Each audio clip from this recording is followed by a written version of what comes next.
Jon Daly, St Pat's interim manager, a 3-0 victory here against Drogheda United. Your reaction to the result and the performance? Yeah, of course, the result is very pleasing. 3-0 at home, 3 points and 3 goals and a clean sheet. Performance-wise, I was happy with elements of it. I thought Drogheda were very good, had some very good chances in the game. Dean made a great save at 0-0, which is a big moment in the game. But you know, they're the moments that you need to take in football, and Drogheda didn't take them, and it gave us that opportunity to then go up to the end and get the first goal. And a couple of late goals then from 𝗗𝗍𝗬𝗧. Obviously the first one was outrageous bit of skill, and then the second one then obviously he capitalised on a mistake and takes it on the goalkeeper, and I think we were all screaming from the square to �11𝗬𝗍 for his first ever goal, and you know, Chris obviously sticks it in and caps it off for 3-0. So yeah, performance wise it can be better. I think there's elements that we want to do better, but we'll take that result every day of the week. What are the elements that you're talking about there? What can you do better?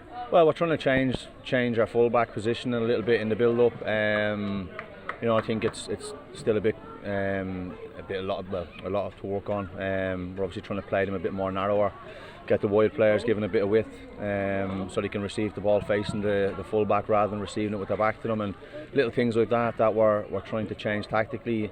You know, we've only had a couple of days really to try and change things, and it will take work and take time. And I thought last week we done it really well. Tonight it was probably, with the setup of Drogheda in terms of their defensive shape, it probably wasn't on for the full-backs to go into midfield. They probably should have given us a bit more width. So that's just getting the messages across to them about recognising when to go in, when not to go in, and I'm sure it's something they'll improve on, and hopefully we can do a bit better on Monday night. �11𝗬𝗍𝗵𝗲, the youngest ever player to play for St Pat's in the League of Ireland. He's 15. He was born in September of 2007. Look, I know he's earned it. You don't just give out those appearances for nothing. But what's impressed you about him? I think the fact that he's playing 19s every week and he's scoring goals, and his movement, his work rate is phenomenal. You know, he chases everything down, and he's got very, very good pace. Physically he's up for it, and he's well able to deal with that. You see him tonight, he comes off with a smack on his nose, so you know, had to get a bit of treatment. You know, that's what he's going to get when he comes up to this level and has big centre backs against him. But no, like you said, you don't just.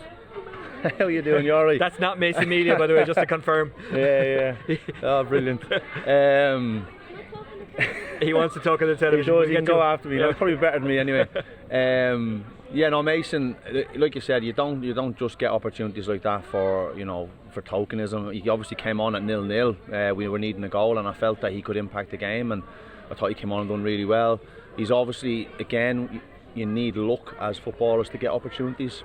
Excuse me. Obviously with Owen Doyle being suspended, Tommy unwell today, so Connor was the only kind of fit senior striker we had, and then Mason is your only fit striker on the bench. So yeah, opportunities sometimes present themselves when you least expect them, and as I said, he came on and done really well, and he's obviously now gone off with the 17s, which isn't great for us because we can't have him now for a few more weeks. I'm sure that's frustrating. It's a job, I think, that you've said that you want. Are you treating it like you're the manager, or is it very much a holding pattern at the moment? Is it strange to kind of be the interim manager in a job that you want but you mightn't get? No, not at all. I think I've done it before at Hearts, you know, a massive football club in Scotland. I've done it for 2 occasions there, and in that kind of sense over there, when I've done it, it was very much a holding pattern. This time round, I'm obviously a bit further on in my coaching career, so I feel like I'm ready to go, and I want to do things the right way and do it in the right manner. I said that to the players from the start. We're obviously disappointed for Tim to leave. I'm looking for an opportunity to step into management, whether that's here or elsewhere. So I'm going to do it the way that I feel it should be done. Yeah, and then obviously it's either going to be here, or I'm just getting myself ready for that next step when it comes along elsewhere.